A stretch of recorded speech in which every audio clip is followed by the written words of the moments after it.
All right, let's dive right into this explainer. Today we're unpacking something literally jaw-dropping. It's a super raw, highly confessional psychological case study based on the totally unfiltered writings of an author who goes by Reformed Red Flag Rita. Now, we spend a ton of time talking about how to spot toxic partners, right? But what happens when you experience total ego death and realize, oh, wow, I am actually the toxic ex? That's exactly what we're going to explore. We're going to trace one woman's wild journey from weaponized victimhood to radical accountability. And trust me, it is an absolute roller coaster. So to really understand Rita's massive transformation, we have to start at her absolute breaking point. Picture this. Rita is 32 years old, having a total meltdown in a Starbucks bathroom. The trigger, her boyfriend of 6 months, Ryan, literally just asked her to pay a third of the rent. Yep, that's it. She'd been living with him rent-free for 4 months, not working, contributing zero financially. But in her mind, this request was the ultimate betrayal. See, she always thought she was the hero, the misunderstood victim in literally all her relationships. But sitting right there in that bathroom, reality hit her like a ton of bricks. The truth was, she was the villain. While sitting in that Starbucks, Rita started mentally scrolling through her list of exes. And man, the cognitive dissonance was huge. For years, she'd been using internet therapy buzzwords to paint herself as the innocent victim. For example, Jake was controlling, but the reality, she cheated on him. Trevor was financially abusive, when in actual fact, she maxed out his credit cards, completely drained his savings, and, no joke, stole his dog. It's a grueling, undeniable pattern, right? She was manufacturing chaos, weaponizing therapy language, and totally draining her partners, all while dodging any ounce of personal responsibility. So how did she react to Ryan's completely reasonable request for rent? Well, she immediately texted her best friend, Vanessa, fishing for some validation. But Vanessa, she wasn't playing along. Rita fiercely defended her delusion, actually typing out to her friend that she pays for rent with her quote-unquote presence. I mean, the level of entitlement is just off the charts. But Vanessa hit back with the unglamorous truth. You haven't paid for anything in 4 months and you don't have a job. Feeling attacked and acting purely out of spite, Rita dramatically packed her bags and stormed out of Ryan's apartment. She fully expected him to come begging her to stay. Spoiler alert, he didn't. Honestly, he was just relieved. And that one spiteful decision led to a really brutal downward spiral. With literally nowhere to go and having totally burned through all of her enablers, Rita ended up living in her car in a Walmart parking lot for 17 days. She was showering at a local Planet Fitness and basically surviving on employee meals from a job she desperately took at Bella's Italian Kitchen, making just $2.13 an hour plus tips. It's an incredibly stark reminder of what actually happens when the safety nets we've manipulated for years finally just snap. 17 days into living in her car, completely emotionally and financially bankrupt, Rita hit her absolute rock bottom. Her bank account balance? A grand total of $47. To put that into perspective, she couldn't even afford a decent hotel room for one night. The sheer exhaustion of living this way finally cracked through her immense pride. Desperate, she reached out to the one person she swore she'd never speak to again, her old therapist, Dr. Reynolds. Now, this is the exact same therapist Rita had quit 6 years earlier, even leaving a vindictive 1-star review, all because Dr. Reynolds wouldn't coddle her victim complex. Back in Dr. Reynolds' office, Rita finally did something different. She told the actual truth about her past relationships. And Dr. Reynolds delivered this tough love diagnosis that is, honestly, so profound. She pointed out that Rita was tossing around terms like love bombing and trauma triggers to completely sidestep accountability. Dr. Reynolds laid it out like this. Trauma is an explanation for your behavior. It is absolutely not an excuse to weaponize your feelings against the people who care about you. Honestly, that is a crucial takeaway for anyone out there trying to navigate their own emotional baggage. But to actually fix this, they had to dig down to the root cause. When Rita was just 8, her dad left to start a new family, leaving her feeling totally responsible for holding the rest of her family together. Then, at age 12, she got severe pneumonia.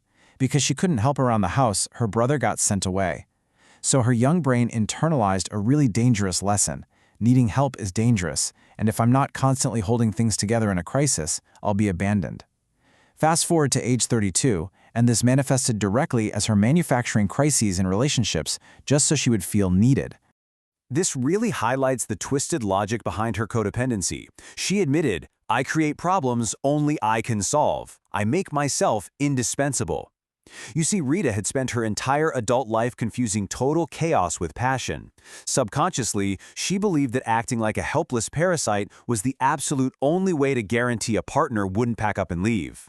It's a painful realization for sure, but recognizing the specific mechanical ways you self-sabotage, that's literally the first step to dismantling the whole shebang.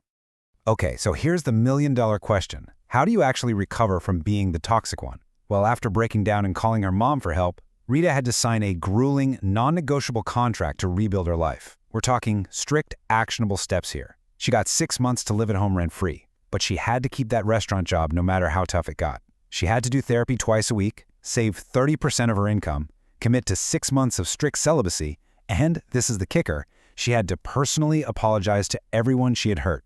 It goes to show, real recovery isn't just a mindset shift. It's rigorous, daily, unglamorous action. By month 2 of this contract, it was time for the apology tour.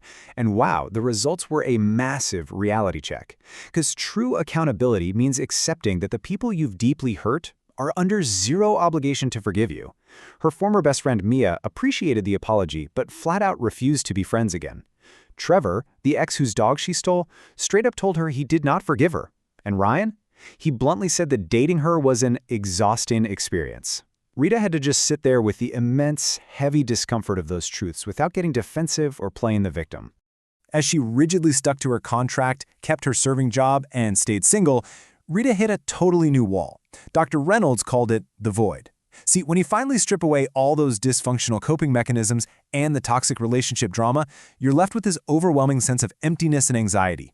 Actual healing is, well, it's incredibly boring. Rita found herself desperately wanting to text her exes, not because she actually loved them, but just to feel a spark of that familiar, chaotic energy. She had to learn that stability feels boring when you're used to a roller coaster, but that boring feeling, that's actually just what healthy feels like. The real turning point arrived during a Codependence Anonymous meeting. Picture Rita sitting in a dingy church basement, listening to all these people complain about their toxic, boundary-crossing partners. You know, the ones who drain their bank accounts and guilt-trip them 24/7. Suddenly, she had a massive breakthrough. She realized, oh my God, I am the villain in someone else's recovery story. She wasn't the victim being enabled, she was the one doing the using. Taking true accountability in that room shifted her away from self-pity and into a genuine, deep-seated drive to finally break the cycle. Now, right when she was finally gaining some real traction, the universe decided to deliver the ultimate test of her willpower. Enter Daniel 2.0. He was a regular customer at her restaurant, super handsome, and worst of all, he was sitting in her section reading the trauma recovery book, The Body Keeps the Score. I mean, come on! He was in therapy actively working on his own codependency. It was the absolute perfect setup. The old Rita would have latched onto him in a second, seeing a fellow broken soul she could fix, entirely bypassing her own recovery timeline. But the new Rita, she didn't bite. Instead, she followed a strict protocol. Step 1, she rejected his offer for a date to honor her contract. Step 2, she honestly explained her 6-month celibacy rule and her past toxic patterns right then and there. And step 3, for the entire remainder of her 6-month contract, she just served him his chicken parmigiana every single Thursday while keeping it strictly professional. No flirting, no trauma dumping, just incredibly difficult, growth-inducing boundaries. Talk about a test of strength. Eventually, when those grueling 6 months were finally up, she and Daniel did go on a date. But guys, it wasn't some fairy tale romance. It was more like a hyper-communicative, highly structured negotiation. They laid down ground rules right out of the date. They agreed to always split the bill exactly in half, to avoid financial codependency. They promised to keep separate lives and separate friends. They both committed to continuing individual therapy. And crucially, they agreed to call each other out on old toxic patterns without taking offense. It sounds deeply unglamorous, I know, but that is the exact foundation you need for a healthy relationship when you're prone to toxicity. And you better believe those rules were tested quickly. About 3 months into dating, Daniel had to cancel a date to comfort a friend. Now, the old Rita, she would have instantly perceived this as total abandonment, convinced herself he didn't love her, and punished him by calling 17 times to manufacture a completely fake crisis. But the new Rita, she recognized she was simply triggered. Instead of acting out, she called her therapist, went to sleep, and confronted Daniel calmly the very next day to ask for reassurance.